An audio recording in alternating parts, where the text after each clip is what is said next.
யாருக்காக நீங்கள் ஞானம் அடையணும்? எதுக்காக ஞானம் அடையணும்? நீங்கள் ஏன் ஞானம் அடைஞ்சிட்டீங்கன்றதை மற்றவங்களுக்கு காட்டுறீங்க? என்ன அவசியம் இருக்குது? 100 நாய் ஓடக்கூடிய இடத்துல ஒரு சிறுத்தை ஓடினாலும் ஒரு சிறுத்தை தான் ஜெயிக்கும், 100 நாய் ஜெயிக்காது. ஏன்னா சிறுத்தைக்கே இருக்கக்கூடிய ஆற்றல் அது, இயல்பாக இருக்கக்கூடிய நிலை தாங்க தவநிலை, அவ்வளோதாங்க.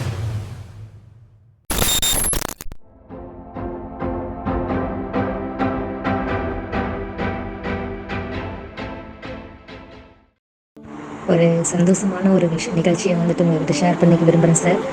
ஆக்சுவலாக வந்துட்டு தீட்சை வாங்கினதுக்கப்புறம் என்ன மாற்றம் நடந்தது, எது நடந்ததுன்றது எனக்கு தெரியாது. பட்டு ஒரு சித்தரையாவது நான் சந்திக்கணும் நேரில் அப்படின்ற மாதிரி நான் நினச்சிட்டு இருந்தேன். ஆக்சுவலாக நான் ஒர்க் பண்ணுறது திருவண்ணாமலை டிஸ்ட்ரிக்டில் இளங்குண்டின்னு ஒரு ஃபாரஸ்ட் ஏரியாவில். பட் வந்து என்னென்னா திருவண்ணாமலை இங்கேருந்து பார்த்திங்கன்னா 2 hours ஆகும். கேஸ் விஷயமாக வந்துட்டு நான் திருவண்ணாமலைக்கு போயிட்டு இருந்தேன். ஆக்சுவலாக கோயிலுக்கு போகிற ஐடியாவே இல்லை. இருந்தாலும் இவ்வளோ நேரம் வந்துட்டு இவ்வளோ நாளாக வரோம், ஒரே ஒரு முறை தான் கோயிலுக்கு வந்திருக்கோம், பட் வந்து இப்போ வரல அப்படின்னு சொல்லிட்டு எனக்கு மனசில் ஓடிட்டே இருந்தது. இன்றைக்கி ஏதாவது ஒரு சித்தரை நம்ம பார்க்க முடியுமா அப்படின்னு சொல்லிட்டு ஓடிட்டு இருந்தது. கோயில் பக்கத்துலேயும் வந்துட்டு நிறுத்தி சாமி கும்பிட்டு வந்தேன். அப்போ வந்து பார்த்திங்கன்னா மௌன சித்தர், அதுக்கப்புறம் இந்த மூக்குப்பொடி சித்தர் அப்படின்னு சொல்கிறாங்க இல்லையா, அவங்க ஜீவசமாதி நினைக்கிறேன், அங்கே போயிருந்தேன். ஆக்சுவலாக நான் எதிர்பார்க்கவே இல்லை சார். அந்த மௌன சித்தர் அப்படின்ற அவரோட இடத்துல போய் நான் உட்கார்ந்த உடனே எனக்குள்ள அவ்வளோ ஒரு சந்தோஷம். ஏன் அவ்வளோ ஒரு சந்தோஷம் வந்ததுன்னு எனக்கு தெரியல.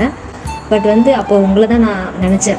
ஸோ சாய்பாபாவை வந்துட்டு எனக்கு ஆசீர்வாதம் பண்ணுறதா இருந்தால் நீங்கள் என்னுடைய நேம் சொல்லணும் அப்படின்னு நினச்சேன். அப்போ தீட்சை கொடுக்குற அன்றைக்கி நீங்கள் என்னோடய நேம் சொன்னீங்க. அதுக்கப்புறம் உங்களுடைய இது கிடைக்கிது, ஆசீர்வாதம் எனக்கு கிடைக்கிறதா இருந்தால் ஒரு சித்தரையாவது பார்க்கணும் அப்படின்ட்டு நான் நினச்சேன். உண்மையாலுமே ரொம்ப ரொம்ப ரொம்ப சந்தோஷமாக இருந்தது சார். ரொம்ப நன்றி. குருவே சரணம். அனைவருக்கும் வணக்கம். யாருக்காக நீங்கள் ஞானம் அடையணும்? எதுக்காக ஞானம் அடையணும்? நான் ஆல்ரெடி பல வீடியோஸில் சொல்லியிருக்கேன், ஞானம் என்பது தான் பேஸு.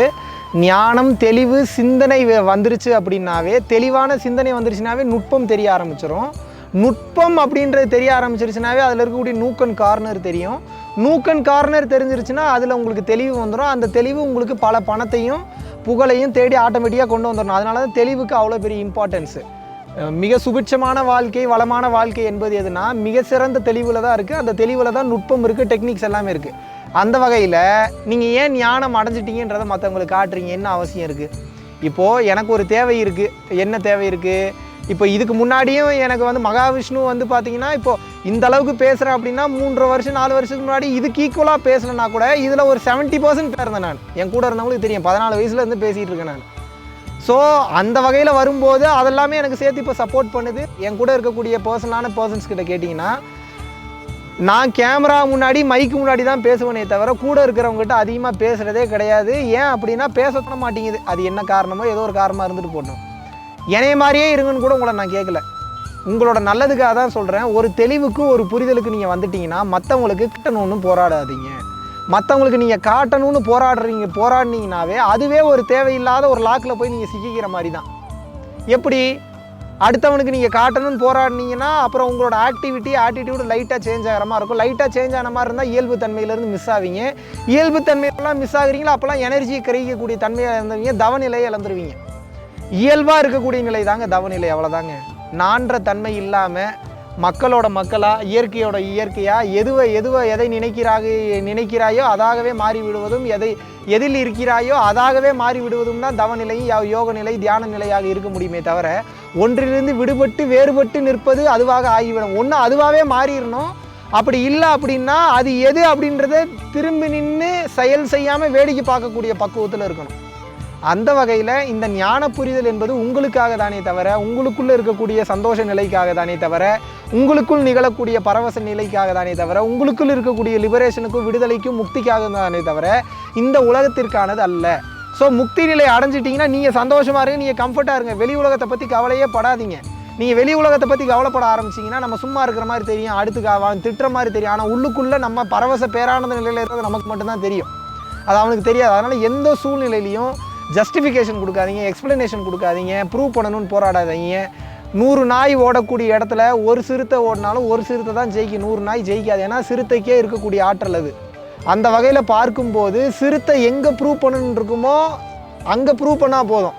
எல்லா இடத்துலையும் உங்களை நீங்கள் ப்ரூவ் பண்ணணுன்ற அவசியமே இல்லை. இதை மட்டும் மைண்டில் வச்சுக்கோங்க. நன்றி, வணக்கம்.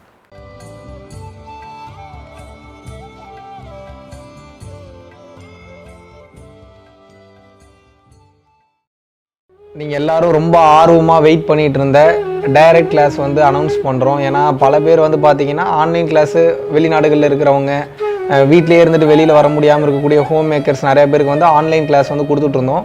டைரக்ட் கிளாஸ் எடுக்கலாம் அப்படின்னு நீங்கள் எல்லாம் கேட்டுக்கொண்டதற்கு இணங்க நம்ம பரம்பொருள் ஃபவுண்டேஷனுடைய டீம் இணைந்து என்ன டிஸ்கஷன் பண்ணி என்ன முடிவு எடுத்திருக்கோம் அப்படின்னா, வர்ற ஆகஸ்ட் 21, 22 சனி மற்றும் ஞாயிற்றுக்கிழமை கொடைக்கானலில் வந்து டைரக்ட் கிளாஸ் கண்டக்ட் பண்ணுறோம். ஸோ ரொம்ப லிமிட்டட் சீட்ஸ் மட்டும்தான் இருக்குது. வர 21, 22 கொடைக்கானலில் ஒரு அற்புதமான ஒரு சூழ்நிலையில், ஒரு ரம்மியமான சூழ்நிலையில், ஒரு அற்புதமான ஒரு வேறு லெவல் ஒரு லொக்கேஷனில் உங்கள் எல்லாரையும் சந்திக்கிறேன். நன்றி, வணக்கம்.